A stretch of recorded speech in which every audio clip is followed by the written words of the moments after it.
അതുകൾ നീ ഹാസുലാക്കണേ റബ്ബേ. ഇൻഷാ അല്ലാഹ് സയ്യിദന അലി ഇബ്നു അബീ ത്വാലിബ് റളിയല്ലാഹു അൻഹു അവരുടെ ആണ്ടിന്റെ സമയമാണ്. റമളാനിൽ ഒരുപാട് മഹാന്മാരെ നമ്മൾ ഓർക്കുകയാണ്. റജബ് മാസത്തിലും നമ്മൾ ഒരുപാട് മഹാന്മാരെ അനുസ്മരിച്ചു. പരിശുദ്ധമായ റമളാനിൽ ഒരുപാട് മഹാന്മാരെ നമ്മൾ ഓർക്കുകയാണ്, അനുസ്മരിക്കുകയാണ്. അല്ലാഹു അവരുടെ മദദും അവരുടെ സഹായവും അവരുടെ പൊരുത്തവും എല്ലാം അല്ലാഹു നമുക്ക് നൽകട്ടെ. അലി ഇബ്നു അബീ ത്വാലിബ് റളിയല്ലാഹു അൻഹു എന്ന ഇസ്ലാമിക ലോകത്തെ 4ാം ഖലീഫ സയ്യിദുന അലി ഇബ്നു അബീ ത്വാലിബ് റളിയല്ലാഹു അൻഹു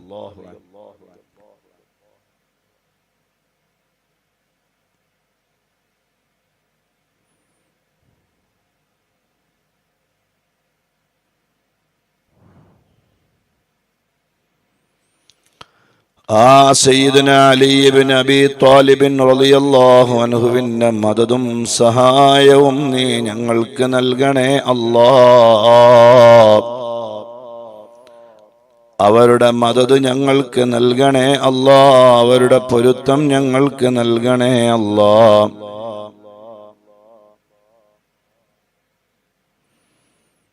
എല്ലാവരും സയ്യിദന അലി ഇബ്നു അബീ ത്വാലിബ് റളിയല്ലാഹു അൻഹു, സയ്യിദ ഫാത്തിമത്തു സഹറ ബത്തൂൽ റളിയല്ലാഹു അൻഹയുടെ പ്രിയപ്പെട്ട ഭർത്താവ്, അല്ലാഹുവിന്റെ റസൂൽ സ്വല്ലല്ലാഹു അലൈഹി വസല്ലമ തങ്ങളുടെ ജീവിതവും അലിയാർ തങ്ങളുടെ ജീവിതവും അല്ലാഹുവിന്റെ റസൂൽ നന്നായി മനസ്സിലാക്കിയിരുന്നു. കാരണം അബൂ ത്വാലിബിന്റെ മകനാണ് സയ്യിദന അലി ഇബ്നു അബീ ത്വാലിബ് റളിയല്ലാഹു അൻഹു. അബൂ ത്വാലിബിന്റെ ഭാര്യയാണ് മഹദിയായ ഫാത്തിമ ബിൻത്ത് അസദ് റളിയല്ലാഹു അൻഹ. ഫാത്തിമ ബിൻത്ത് അസദ് റളിയല്ലാഹു അൻഹ അലിയാർ തങ്ങളുടെ ഉമ്മയാണ്. ഈ ഉമ്മയാണെങ്കിൽ മുത്തു റസൂലുള്ളാഹിന്റെ ഒരു പോറ്റുമ്മയാണ്. അഥവാ ആമിന ബീവി റളിയല്ലാഹു അൻഹ ചെറുപ്പത്തിലെ മരണപ്പെട്ടു പോയി. പിന്നീട് അള്ളാന്റെ റസൂലിനെ ഒരു ഉമ്മയുടെ സ്ഥാനത്ത് നിന്ന് നോക്കിയത് അബൂ ത്വാലിബ് എന്ന് പറയുന്ന ഉപ്പയുടെ സഹോദരന്റെ ഭാര്യയായ എളാമയാണ്. ആ എളാമ നന്നായി മുത്തു റസൂലുള്ളാഹിനെ നോക്കി. ഭർത്താവിന്റെ ജ്യേഷ്ഠന്റെ മകനാണ്, അനുജന്റെ മകനാണ്. അപ്പൊ ആ നിലക്ക് അവര് ഒരു ബന്ധമുണ്ടല്ലോ. ഫാത്തിമ ബിൻത്ത് അസദ് റളിയല്ലാഹു അൻഹ അവർക്ക് അല്ലാഹു കൊടുത്ത വലിയൊരു സൗഭാഗ്യം. അലിയാര് തങ്ങളെ വളരെ മനോഹരമായി മുത്തു റസൂലുള്ളാഹി തങ്ങളെ വളരെ മനോഹരമായി നോക്കി. പിന്നീട് അള്ളാന്റെ റസൂലിന്റെ കൂടെ മക്കയിൽ നിന്ന് മദീനയിലേക്കുള്ള ഹിജ്റയിൽ അവരുണ്ടായി.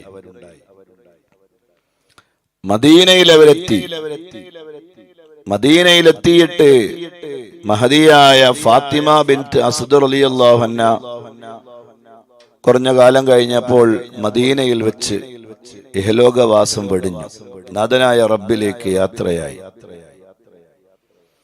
ആ സമയത്ത് ഫാത്തിമ ബിൻത്ത് അസ്ദ് റളിയല്ലാഹു അൻഹയുടെ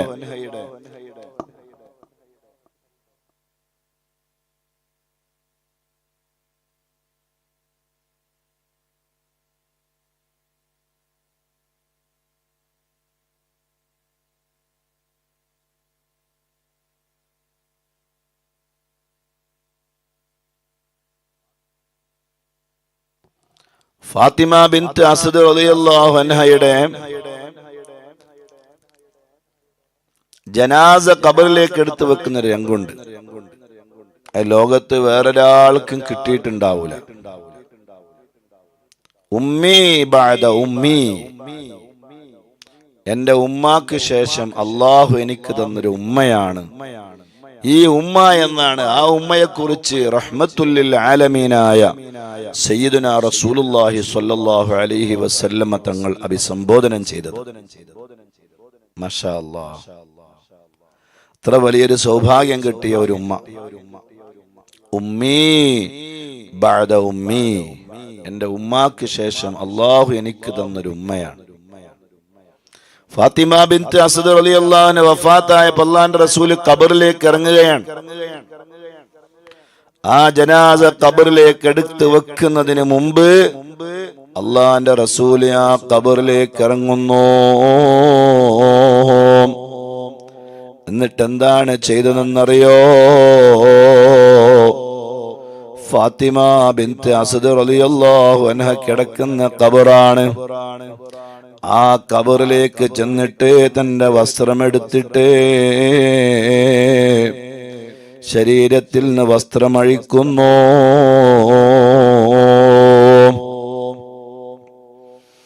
എന്നിട്ടതാ ഖബറൊന്നെല്ലാം ഒന്ന് തുടച്ചു മാറ്റുകയാണ്, വൃത്തിയാക്കുകയാണ്. ഖബറൊന്ന് ക്ലീന് ചെയ്യുന്നു.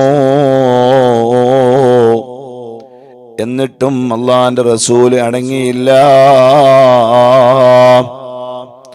ഒന്ന് അങ്ങോട്ടും ഇങ്ങോട്ടും തിരിഞ്ഞും മറിഞ്ഞും ആ ഖബറിൽ കിടക്കുകയാണ്. എന്തിനാണ്?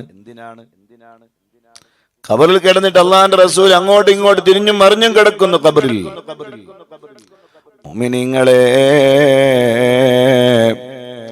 മുഅ്മിനാത്തുകളെ, അലിയാര് തങ്ങളുടെ ഉമ്മയാണ്, അള്ളാന്റെ റസൂലിന്റെ ഉമ്മയാണ്. ഉമ്മി ബഅദ ഉമ്മി, ഉമ്മാനോട് ഇപ്പൊ എത്ര സ്നേഹം ഉണ്ടാവും? അള്ളാന്റെ റസൂലിന്റെ മാതാപിതാക്കൾ നരകത്തിലാണെന്ന് പറയുന്ന ബിദ്അത്തിന്റെ കക്ഷികളില്ലേ? അഊദു ബില്ലാഹ്. അള്ളാഹു നമ്മളെയും നമ്മുടെ മക്കളെയും അള്ളാഹു കാത്തുരക്ഷിക്കട്ടെ. ഇത് ഉമ്മക്ക് ശേഷമുള്ളൊരു ഉമ്മ. ആ ഉമ്മാന്റെ ഖബറിൽ ഇറങ്ങുകയാണ്. എന്നിട്ട് അങ്ങോട്ടും ഇങ്ങോട്ടും തിരിയുന്നു.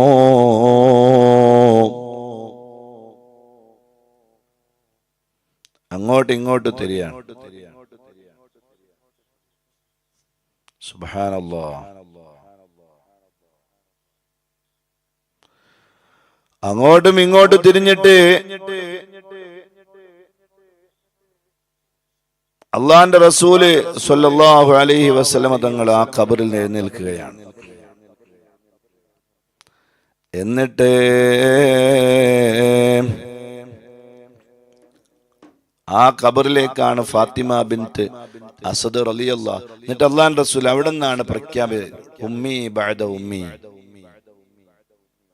എന്നിട്ട് ആ ഖബറിലേക്ക് ഫാത്തിമ ബിൻത്ത് അസ്ദ് റളിയല്ലാഹു അൻഹയുടെ ഖബർ ജനാസ എടുത്തു വെക്കുകയാണ്. ഖബറിലെ ആര് ഖബറിലെത്തിയാലും ഖബറൊന്ന് എടുക്കുക. ശ്രദ്ധിക്കുന്നുണ്ട? ഖബറിൽ ആരെത്തിയാലും ഖബറൊന്ന് എടുക്കും. ഈ ഇങ്ങനെയുള്ള എല്ലുകളൊക്കെ ഉണ്ടല്ലോ, ആ എല്ലുകളൊക്കെ ഖബർ ഇങ്ങനെ എടുക്കുമ്പോ ഇങ്ങനെ ആയി മാറും. എന്തായിരിക്കും എൻ്റെ ഒരു വേദന അല്ലേ? എല്ലാവർക്കും ഖബറിലുള്ള ഒരു കാര്യമാണത്. ഒന്നെടുക്കും രണ്ടാള്, രണ്ട് ഭാഗവും. ഒന്ന് ഖബറൊന്ന് നമ്മളിട്ട് ഇളക്കുന്നു. അല്ലാഹ് എല്ലാവർക്കും അത് ഖബറിൽ അനുഭവിക്കാനുണ്ട് എന്നാണ്. എല്ലാവരെയും ഖബറൊന്ന് ഇട്ടെന്ന് ഒന്ന് പേടിപ്പിക്കും. എത്ര നല്ല ആള് മരിച്ചാലും പക്ഷേ ഫാത്തിമ ബിൻത്ത് അസ്ദ് റളിയല്ലാഹു അൻഹയുടെ ഖബറിൽ അതുണ്ടാവൂല എന്നാണ്. എന്തേ കാരണം? റഹ്മത്തുല്ലിൽ ആലമീനായ സയ്യിദുനാ റസൂലുള്ളാഹി സ്വല്ലല്ലാഹു അലൈഹി വസല്ലം ആ ഖബറിൽ വന്ന് അങ്ങോട്ട് ഇങ്ങോട്ട് കിടന്ന് എൻ്റെ ഉമ്മാനെ ഖബർ എടുക്കാതിരിക്കാൻ വേണ്ടി, ഖബറിന്റെ വേദനകളൊന്നും അനുഭവിക്കാതിരിക്കാൻ വേണ്ടി അള്ളാന്റെ റസൂലിനെ അത്രമാത്രം സ്നേഹത്തോടെ പരിലാളിച്ച ആ ഉമ്മക്ക് വേണ്ടി അള്ളാന്റെ റസൂല് ഖബറിൽ കിടന്നിട്ട് അങ്ങോട്ടും ഇങ്ങോട്ടും മറിഞ്ഞും തിരിഞ്ഞു നിന്നു. മുത്തു റസൂലുള്ളാന്റെ ശരീരം തട്ടിയ മണ്ണിൽ കിടക്കുന്ന ഉമ്മയല്ലേ ഫാത്തിമ ബിൻത്ത് അസദ് റളിയല്ലാഹു അൻഹാ.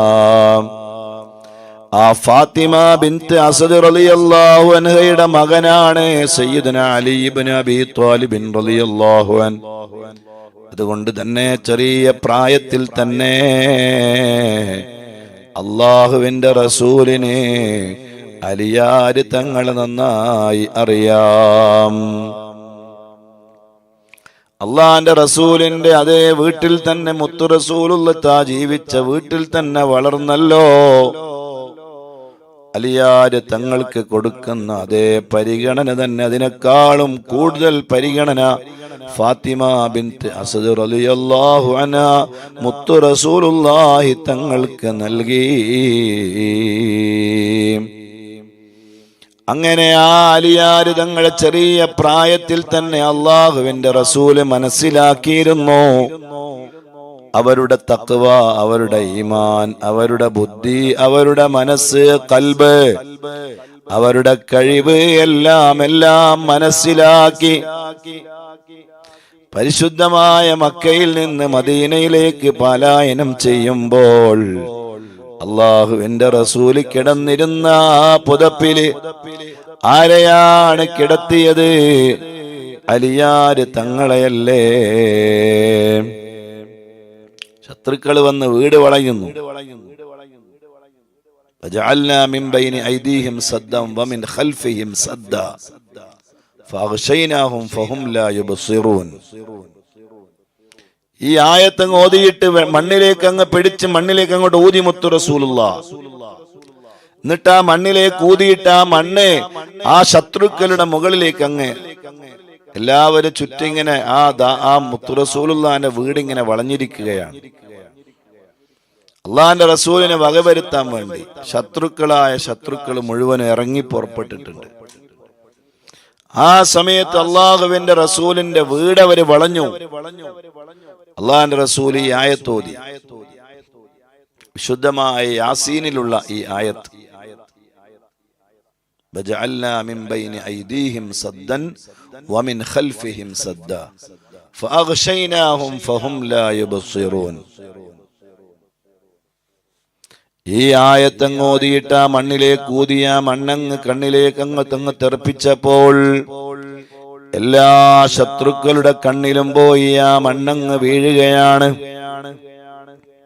പിന്നെ അവർക്ക് കണ്ണ് കാണുന്നില്ല.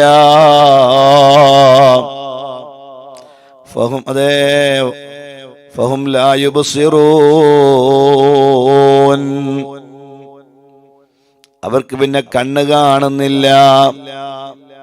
കാഴ്ച പോയി ഇങ്ങനെ കണ്ണിങ്ങനെ തിരുമായി പൊടി വീണാണ്ടല്ലോ ഇങ്ങനെ ഒരു കളി. കണ്ണിൽ കുറെ പൊടി ഇങ്ങനെ വീണാണ്ടാവും. എത്ര വലിയ ആളായാലും പിന്നെ അയാൾ ഇങ്ങനെ ആളിക്കുക അല്ലേ. ഈ സമയത്ത് അല്ലാഹുവിന്റെ റസൂൽ അവിടെ നിന്ന് രക്ഷപ്പെടുകയാണ്. അന്ന് തന്നെ അല്ലാഹുവിന്റെ റസൂല് ഒരു വലിയ സൂചന നൽകിയിട്ടുണ്ട്. അലിയാര് തങ്ങൾക്ക് വലിയ ദൗത്യങ്ങൾ വരാനുണ്ട്. കാരണം ആ ശത്രുക്കളുടെ ഇടയിൽ നിന്ന് പോകുമ്പോൾ അവരുടെ ആ മുത്തു റസൂലുള്ള കിടന്നിരുന്ന സ്ഥാനത്ത് അലിയാര് തങ്ങൾ കിടന്നു. അലിയാര് തങ്ങൾക്കൊരു പേടിയില്ല. ആരാ കിടത്തിയത്? സയ്യിദുനാ റസൂലുള്ളാഹി സ്വല്ലല്ലാഹു അലൈഹി വസല്ലം. പിന്നെന്തിനെ പേടിക്കണം? ഒരു പേടിയുടെയും ആവശ്യമില്ല. വളരെ ധൈര്യപൂർവം അവിടെ അങ്ങ് കിടക്കുകയാണ്. അള്ളാഹിന്റെ റസൂല് കിടന്ന ആ വിരിപ്പിൽ, ആ പുതപ്പിൽ കിടന്നുറങ്ങുന്നു. ശത്രുക്കൾ ഇങ്ങനെ നോക്കുകയാണ്. കണ്ണെന്നൊക്കെ ഈ പൊടി കുറെ ഇങ്ങനെ മായിച്ചിങ്ങനെ കളഞ്ഞിട്ട് അവരിങ്ങനെ നോക്കുകയാണ്. വന്നിട്ട് ഉണ്ടോ, ആളുണ്ടോ? ആ ഉണ്ട്, ആളുണ്ട്. അവരെക്കാളും വലിയ അവര് വെച്ചാ കിടക്കുന്നുണ്ട് എന്ന് വെച്ചാൽ അവര് പിന്നെ അടുത്തന്നെ നിന്നു. കാരണം ഈ നിക്കൽ ആവശ്യമാണ്. കാരണം അള്ളാന്റെ റസൂലിനെ മറ്റൊരു സ്ഥലത്തേക്ക് എത്തണ്ടേ. അപ്പൊ തന്നെ അവര് കണ്ണൊക്കെ റെഡിയായി, പൊടിയൊക്കെ കണ്ണിന്ന് കളഞ്ഞ് കണ്ണൊക്കെ തിരുമ്മി റെഡിയായി വരുമ്പോഴേക്ക് അവിടെ മുത്തു റസൂലുള്ള ഇല്ല എന്നറിഞ്ഞ പിന്നെ അവരപ്പൊ തന്നെ തിരയാൻ തുടങ്ങൂലേ.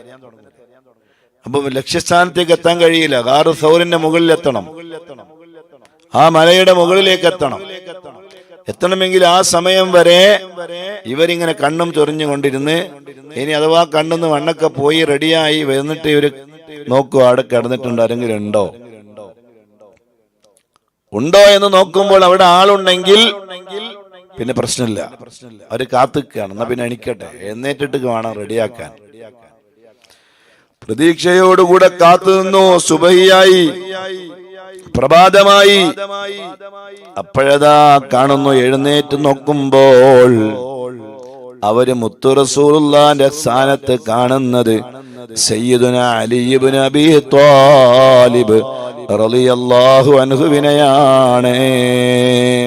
ഇപ്പൊ മനസ്സിലായി, നമ്മൾ പൊട്ടന്മാരായിട്ടുണ്ട്. നമ്മൾ വെറും പൊട്ടന്മാരായി. നമ്മളൊക്കെ കടത്തി വെട്ടി അള്ളാന്റെ റസൂൽ ദാ പോയിരിക്കുകയാണ്. സുബ്ഹാനല്ലാഹ്, അവര് ഗാറു സൗറിന്റെ മുകളിലെത്തി.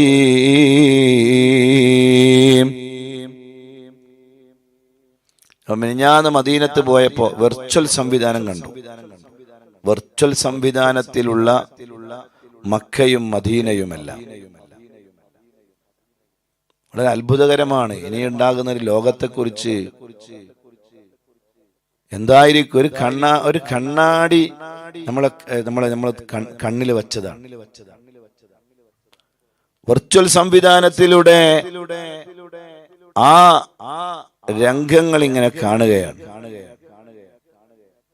നമ്മളിങ്ങനെ എല്ലാ സ്ഥലത്തും എത്തുകയാണ്.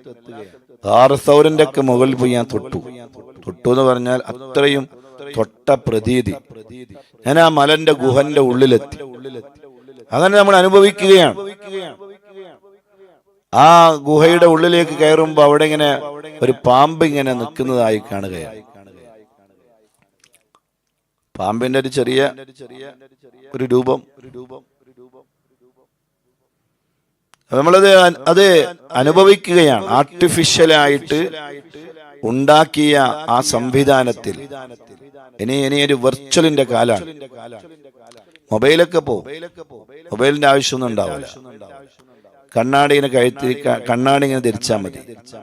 എവിടെയുള്ള ആളുകളെയും കാണാം, നേരിട്ട് കാണാം, എന്തും കാണാം. വല്ലാത്തൊരു ലോകത്തിലേക്കാണ് പോകുന്നത്. എന്തും നേരിട്ട് അനുഭവിക്കാൻ കഴിയുകയാണ്. ഏത് ലോകത്തേക്ക് എത്തിച്ചേരുകയാണ്. കണ്ണാടി കണ്ണിലിട്ട് കഴിഞ്ഞാൽ ഏത് മലകളും ഏത് കുന്നുകളും ഏത് സ്ഥലങ്ങളും, അമേരിക്കയിലൊക്കെ നമ്മളിങ്ങനെ പോയി നിന്ന പോലെ ഉണ്ടാവും. അതുപോലെ തന്നെ മക്കത്ത് കഅബ ഇങ്ങനെ തൊട്ടതുപോലെ ഉണ്ടാവും. കഅബന്റെ തൊട്ടടുത്ത് നിൽക്കുന്ന പ്രതീതി ഉണ്ടാവും. അങ്ങനെയൊക്കെ ഒരു സംവിധാനം വരാൻ പോവുകയാണ്.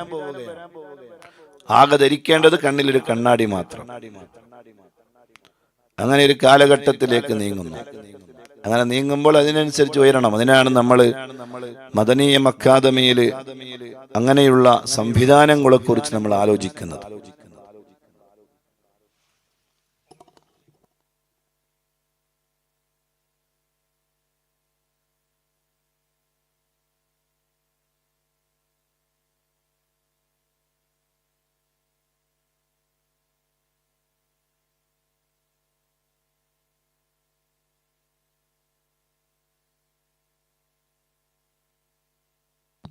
അൽഹംദുലില്ലാ, അല്ലാഹു നമ്മളെ കബൂൽ ചെയ്യട്ടെ. അല്ലാഹു നമ്മളെ സ്വീകരിക്കട്ടെ. ഞാൻ പറയുന്നത് പുതിയ ആധുനിക കാലഘട്ടത്തിനനുസരിച്ച് നമ്മൾ മാറണമല്ലോ. ആ ഒരു മാറ്റം ആവശ്യമായി വരും. അതുകൊണ്ടാണ് നമ്മൾ അങ്ങനെ ഒരു കാലഘട്ടത്തെ കുറിച്ച് ആലോചിച്ചിട്ടാണ് നമ്മൾ അങ്ങനെ ഒരു സംവിധാനത്തിലേക്ക് നീങ്ങുന്നത്. അങ്ങനെ ഒരു കാലഘട്ടത്തിൽ അങ്ങനെ വേണ്ടി വരും. അള്ളാഹുവിന്റെ ദീനിനെ ശരിയായ രൂപത്തിൽ മനസ്സിലാക്കി കൊടുക്കാൻ ഏതൊക്കെ സാഹചര്യങ്ങളും കാലഘട്ടങ്ങളും എങ്ങനെയൊക്കെ വളരുന്നുവോ അതിനനുസരിച്ച് നമ്മളും വളരണം. വളർന്നാലേ മതിയാകും. അങ്ങനെ ഒരു കാലഘട്ടം ഇനി വരാൻ പോവുകയാണ്. നമ്മളൊക്കെ ഈ മൊബൈൽ ഫോണിലൂടെ അമേരിക്കയിലുള്ളവരും റഷ്യയിലും ലണ്ടനിലും ദുബായിലും നാട്ടിലൊക്കെ ഉള്ളവര് ഇപ്പോ വീഡിയോ കോൾ സംവിധാനം വഴി നമ്മൾ സംസാരിക്കുന്നില്ലേ? നമ്മുടെ ചെറിയ പ്രായത്തിൽ അങ്ങനെ നമ്മൾ ഒരു കാലഘട്ടം മുമ്പ് വരെ നമ്മൾ ചിന്തിച്ചിട്ടില്ല. ഏകദേശം ഞാൻ തോന്നുന്നു ആദ്യമായി മൊബൈൽ ഫോണില് ഞാൻ സംസാരിച്ചത് ഏകദേശം 2007-8 ആണ്. 2007 അതിന് മുമ്പ് 2003-ലോ 2000-ലോ ആണ്. അതെ, 96, പിന്നീട് 96, അതെ 2000-ലാണ്. 2000, ഇപ്പൊ 2025, 25 കൊല്ലായി മൊബൈൽ. അന്ന് ആദ്യമായിട്ട് മൊബൈൽ സംസാരിച്ചത് എന്റെ ഓർമ്മയിലാണ് 2000-ലാണ് ഈ മൊബൈല്. അന്ന് മറ്റേ എന്ത് മൊബൈലാണ്? നമ്മളെ റിലയൻസിന്റെ ഒരു മൊബൈലാണ്, ഒരു കൊമ്പക്കുള്ളൊരു മൊബൈൽ. ഇതിലാദ്യമായിട്ട് ഞാൻ എൻ്റെ ഉമ്മാനെ വിളിച്ചു. ജീവിതത്തിൽ ആദ്യമായിട്ട് ഞാൻ ഫോൺ ചെയ്ത് എൻ്റെ ഉമ്മാക്കാണ്. ഒരു മൊബൈൽ സംവിധാനം. വീട്ടിൽ ലാൻഡ് ഫോണാണ്. അതുപോലെ വീട്ടിൽ ലാൻഡ് ഫോണിലേക്ക് നമ്മൾ ദർസിൽ നിന്ന് സുല്യത്ത് ദർസിൽ പഠിക്കുന്ന സമയത്ത് ഒരാള് വന്നിട്ട് ഇങ്ങനെ, അയാളുടെ കയ്യിലൊരു മൊബൈൽ ഉണ്ടായി, റിലയൻസിന്റെ ഒരു മൊബൈൽ. ആ മൊബൈലില് ഞാന് വീട്ടിലെ നമ്പർ അടിച്ച് അങ്ങനെ ആദ്യമായിട്ട് ഞാൻ മൊബൈലിൽ സംസാരിച്ചത് ഓർക്കുകയാണ്. അപ്പൊ 25 വർഷമായി മൊബൈല്.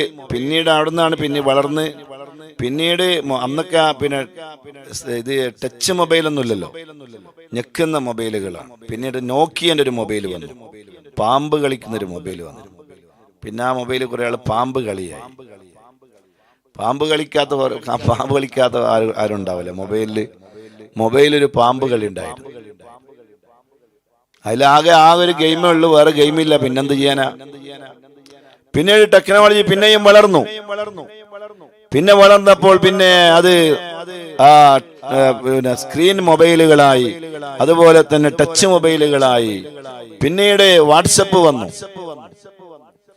പിന്നെയും കുറെ കഴിഞ്ഞിട്ട് വാട്സപ്പ് വന്നു. പിന്നെ സംവിധാനങ്ങൾ വന്നു, ഫേസ്ബുക്ക്, ഇൻസ്റ്റാഗ്രാം എല്ലാം വിട്ട് ഇപ്പൊ വേറെ പുതിയതാണ്. ഇൻസ്റ്റയും വിട്ട് ഇപ്പൊ പുതിയതാണ്, വേറെ പലതാണ്. പലതും വന്നു, എന്തെല്ലാം സംവിധാനങ്ങൾ വന്നു. പിന്നീട് മൊബൈൽ ഫോണുകളിലൂടെ തന്നെ ആദ്യമൊക്കെ കോൾ ചെയ്ത് വരുന്ന കണ്ടിട്ട് കോൾ ചെയ്യുന്ന സംവിധാനം വന്നു. അപ്പൊ അന്നൊക്കെ നമ്മൾ വിചാരിച്ചിരുന്നു ഇങ്ങനെ ഉണ്ടാവുന്നു. ഇനിയൊരു കാലഘട്ടം വരുന്നത് വെർച്വൽ സംവിധാനത്തിന്റെ കാലഘട്ടം. അതിനൊന്നുകൂടി പിടുത്തം വിട്ടൊരു ലോകമാണ്. അവിടെയും നമുക്ക് നമ്മുടെ അള്ളാഹുവിന്റെ ദീനിന്റെ പ്രവർത്തനങ്ങൾ സുഗമമായി ദീനിയായ നിലയ്ക്ക് നടക്കണം. അതിന് നമ്മൾ സംവിധാനങ്ങൾ ഉണ്ടാക്കിയേ മതിയാകും. അതുകൊണ്ട് നിങ്ങൾ തരുന്നതൊന്നും വെറുതെയാകില്ല, നിങ്ങൾ ചെലവഴിക്കുന്നതൊന്നും വെറുതെയാകില്ല. എല്ലാം അല്ലാഹുവേ ആഖിറത്തിലേക്കുള്ള വലിയ സമ്പാദ്യങ്ങളായി നീ ഖബൂൽ ചെയ്യണേ അല്ലാഹ്.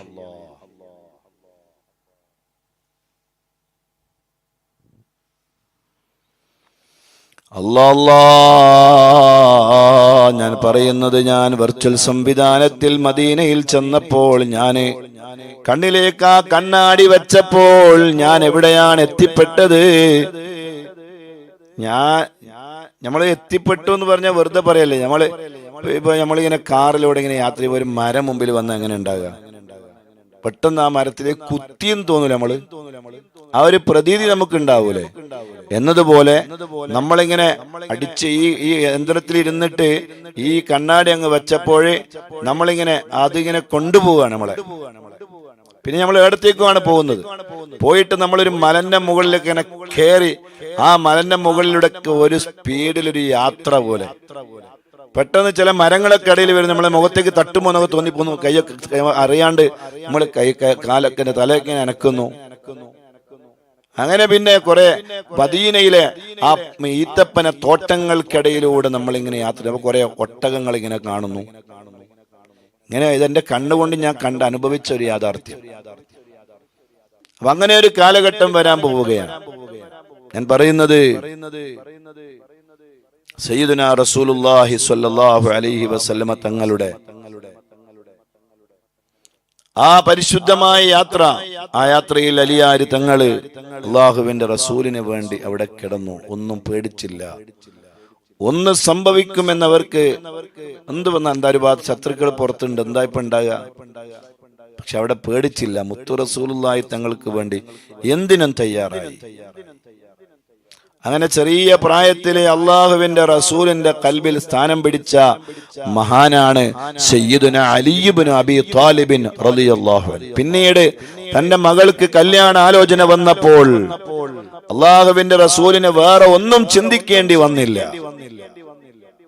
എല്ലാം കൊണ്ടും തികഞ്ഞ നല്ല ആലിമായ, സാമ്പത്തികമായിട്ട്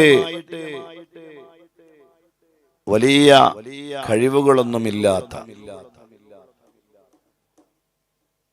മഹാനായ സയ്യിദുനാ അലി ഇബ്നു അബീ ത്വാലിബ് റളിയല്ലാഹു അൻഹുവിനെ തന്റെ മകളെ മുത്തു റസൂലുള്ള കല്യാണം കഴിച്ചു കൊടുക്കുകയാണ്. ഫാത്തിമ ബീവി റളിയല്ലാഹു അൻഹയെ കല്യാണം ആലോചിച്ച് അബൂബക്കർ തങ്ങൾ വന്നിരുന്നു, ഉമർ തങ്ങൾ വന്നിരുന്നു, വേറെ പലരും വന്നിരുന്നു. പക്ഷേ അവർക്കൊന്നും അള്ളാഹുവിന്റെ റസൂല് ഫാത്തിമ ബീവി റളിയല്ലാഹു അൻഹയെ കല്യാണം കഴിച്ചു കൊടുത്തിരുന്നില്ല. അവര് മോശക്കാരായത് കൊണ്ടാണോ? അല്ല, അവര് നല്ലവരും നല്ല സുമുഖന്മാരും നല്ല കാണാൻ ഭംഗിയുള്ളവരും എല്ലാത്തിനും കഴിവുള്ളവരുമാണ്. പക്ഷേ അതെല്ലാം അള്ളാഹുവിന്റെ തീരുമാനമാണ്. നാഥനായ റബ്ബിന്റെ ഖളാ ഇല്ലാതെ, തീരുമാനമില്ലാതെ, റബ്ബിന്റെ ഭാഗത്തു നിന്നുള്ള അനുവാദമില്ലാതെ ഒരു കാര്യവും അള്ളാഹുവിന്റെ റസൂല് ചെയ്തിട്ടില്ല. മാ യൻതിഖു അനിൽ ഹവാ ഇൻ ഹുവ ഇല്ലാ വഹ്യുൻ യുഹാ. എല്ലാം അള്ളാഹുവിന്റെ തീരുമാനങ്ങളാണ്. ആ റബ്ബിന്റെ തീരുമാനം ഇന്നാൽ ഇന്നാളെ കല്യാണം കഴിക്കണം എന്നത് അത് അള്ളാഹിന്റെ റസൂലിന് അള്ളാഹ് അറിയിച്ചു കൊടുത്തു. അങ്ങനെ അതിന് തെരഞ്ഞെടുത്തത് അലിയാര് തങ്ങളെയാണ്. ആ അലിയാര് തങ്ങളെ ഓർക്കുകയും അനുസ്മരിക്കുകയും ചെയ്യുന്ന മാസമാണ് വിശുദ്ധ റമളാൻ. റമളാൻ 22-നാണ് അവർ ഈ ലോകത്തോട് വിട പറഞ്ഞത്. അവരുടെ ആണ്ടിന്റെ ദിവസമാണ്, സമയമാണ്. അല്ലാഹുവേ, അവരുടെ ദറജ നീ വർദ്ധിപ്പിക്കണേ അല്ലാഹ്. അവരുടെ മദദും സഹായവും നളറും പൊരുത്തവും ഞങ്ങൾക്ക് നൽകണേ റബ്ബേ. അവരെ ബറക്കത്ത് കൊണ്ട് ഞങ്ങളെ നീ ഖബൂൽ ചെയ്യണേ അല്ലാഹ്, സ്വീകരിക്കണേ അല്ലാഹ്.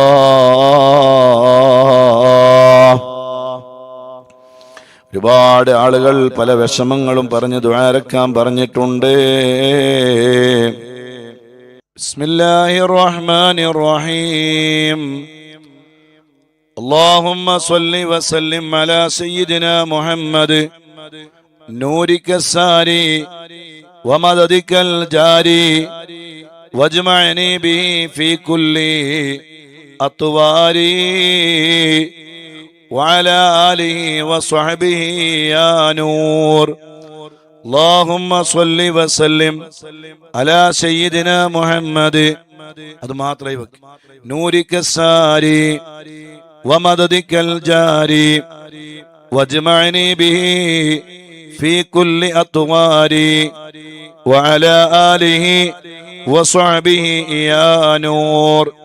اللهم صل وسلم على سيدنا محمد نورك الساري ومددك